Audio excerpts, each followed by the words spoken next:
नमस्कार। मैं मनीष आज एक बार फिर आपके बीच में हूँ और इस बात को लेकर के हूँ कि आखिर हाजीपुर के साथ मजबूरी क्या है।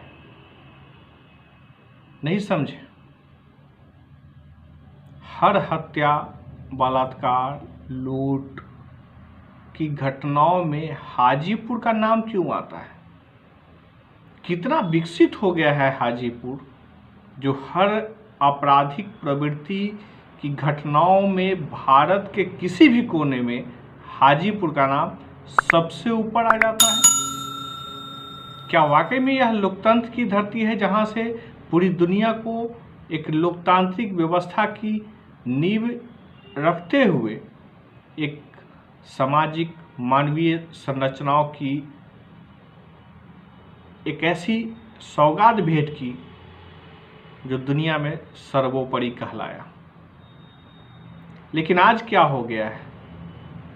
बहुत आसान है हाजीपुर के अंदर हत्या कर देना, बलात्कार कर देना, एवं यहाँ से निकलने वाले लोग या तो लूट लिए जाते हैं या लुटेरे बन जाते हैं। देश दुनिया में बड़े बड़े अपराधों के अंदर आज हाजीपुर का नाम अव्वल हो गया है। आज पुनः जब पटना के अंदर एक लूट हुई तो उसके तार हाजीपुर से जुड़ गए। भले उस लूट का कारण, कारक या जो भी कहे, हाजीपुर शब्द के साथ जुड़कर एक बार पुनः हाजीपुर शब्द को सुर्खियों में ला दिया। बिहार सरकार कर क्या रही है, भारत का गृह मंत्रालय क्या कर रहा है, जिसकी जिम्मेवारी है गृह विभाग और आंतरिक सुरक्षाओं को देखना, वह कर क्या रही है? उसके बड़े बड़े ओहदे पे बैठे हुए राजनेता और ब्यूरोक्रेट्स अपनी जुमलेबाजियों में व्यस्त हैं, बड़े बड़े राजनीतिक कार्यक्रम कर रहे हैं, सामाजिक कार्यक्रम कर रहे हैं, मोटिवेशनल कार्यक्रम कर रहे हैं, लेकिन भारत का गृह मंत्रालय इतना निर्दयी हो सकता है कि अपनी जिम्मेवारियों को लेकर कहीं आहट भी नहीं भरता है। आप समझ के देखिए कि किन परिस्थितियों से गुजर रहा है पूरा बिहार। थोड़ी देर पहले या कहें कि पिछले कुछ समयों में इतनी गोलीबारी की घटनाएं हुई। नए नए चुने गए मुखिया जिला परिषद को गोली मार दिया गया बिहार के अंदर। अभी भी कुछ देर पहले एक वर्तमान जो नए चुने गए हैं उनकी हत्या हो गई। एक पत्रकार को जिंदा जलाकर मार दिया जाता है और हमारा संविधान, संसद, हमारी न्यायपालिका, हमारे राष्ट्रपति, प्रधानमंत्री चुप है, खामोश है, मुख्यमंत्री की बोलती बंद है। आखिर क्यों? किस परिस्थिति की तरफ हम बढ़ते जा रहे हैं? हमारे देश के युवा नौजवान किस काम को बढ़ावा दे रहे हैं, इसकी तरफ किसी की चिंता, मनन और अध्ययन की क्षमता नहीं आ रही है। क्या भारत का संविधान यह इतना लचर है जो कि पिछले 75 सालों में दिख रहा है, वही व्यवस्था यथावत जारी रहेगी? सबका साथ सबका विकास की थ्योरी पर चलने वाले प्रधानमंत्री ने, मुझे लगा कि अपने गृह मंत्रालय के पूरे एसेट जो है, उनके कुछ नमूने, जो कि कोई तरीपार है, राज्य का तरीपार है तो कोई जिले का तरीपार है। आप इतिहास उठा करके देख लेंगे, गृह मंत्रालय के जितने भी गृह मंत्री से लेकर गृह राज्य मंत्री हैं वो तरीपार रहे हैं, चाहे एक राज्य से हो या जिला बदर हो। आप समझ के देखिए कि हम कैसे लोगों के हाथों में अपनी भागीदारी देकर बैठे हुए हैं, जो कि सत्ता के साथ आगे बढ़ रहे हैं। वो चोर, क्रिमिनल और लुटेरे और बलात्कारी रहे हैं। जमीन कब्जा कर लेना और जिंदा जला देना इनके फैशन में रहा है, और इसीलिए शायद नरेंद्र मोदी की टीम में गृह मंत्रालय सबसे मजबूत लोगों को रखा गया है, जो जिंदा जलाने में, हाथ काट देने में और लूटने, जमीन कब्जा करने, बलात्कार में अव्वल है।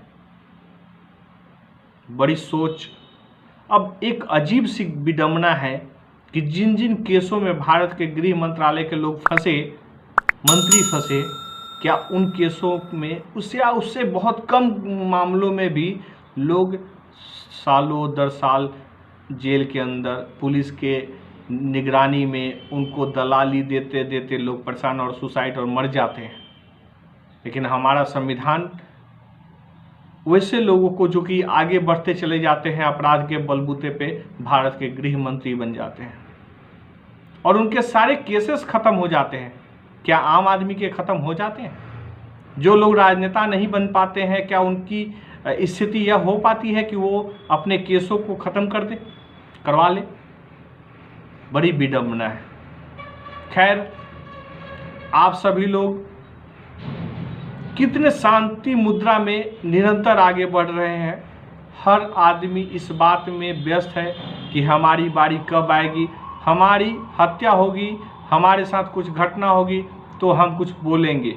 और इसी एकाएकी बोलने के चक्कर में पुलिस को मौका मिलता है और सैकड़ों हजारों लोगों पे अज्ञात और नामजद करके एफआईआर कर देते हैं। और इसका परिणाम क्या होता है? कुछ नहीं होता है। समाज के कुछ लोग जो समाज में आपराधिक प्रवृत्तियों के बढ़ते हुए स्थितियों को देखकर कुछ बोलते हैं, विरोध करते हैं, वो कोर्ट कचहरियों के चक्कर लगाते फिरते हैं। तो आने वाला समय कितना भयावह होने वाला है, इसकी चिंतन अगर आप नहीं कर रहे हैं तो बहुत ही दुखद है। यह जान लीजिए कि आने वाला कल आपका बहुत बुरा होना है। ब्यूरोक्रेट्स और राजनेता इन दोनों ने मिलकर इस देश को अंग्रेज़ों से और बाबर अकबर के जो लुटेरे थे, मुगलों से लेकर उसके पीछे जो भी लोग थे, सब का जो कांड था वह आज भी यथावत जारी है। ब्रिटेन ने क्या लूटा वह हमारे देश के लोग अब लूट रहे हैं और सिस्टम में बैठकर लूट रहे हैं। क्यों संविधान है, किस लिए संविधान है, इसकी समीक्षा करने की ताकत इस देश में किसी को नहीं है। चाहे 303 और 300 से ऊपर सीट भी दे दीजिए, फिर भी आपके प्रति जिम्मेवार वो नहीं है। चुनाव आने के साथ हिंदू मुस्लिम से लेकर के बहुत सारे प्रोपेगेंडे शुरू हो जाते हैं।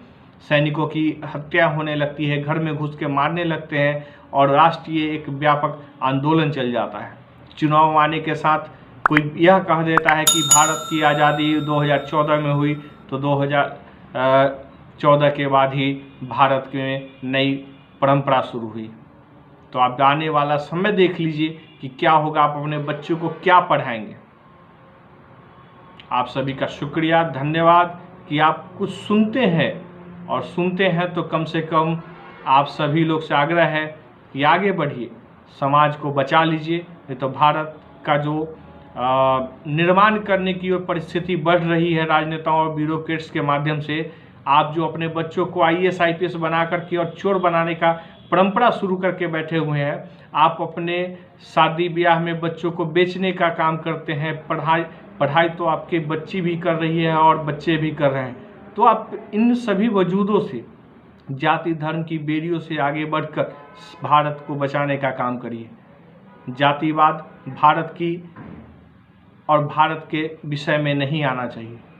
भारत की स्वतंत्रता और उसकी प्रतिष्ठा का जो भी लोकतांत्रिक आधार हो वह हमें करने की आवश्यकता है। तो बहुत बहुत शुक्रिया, बहुत बहुत धन्यवाद आपका।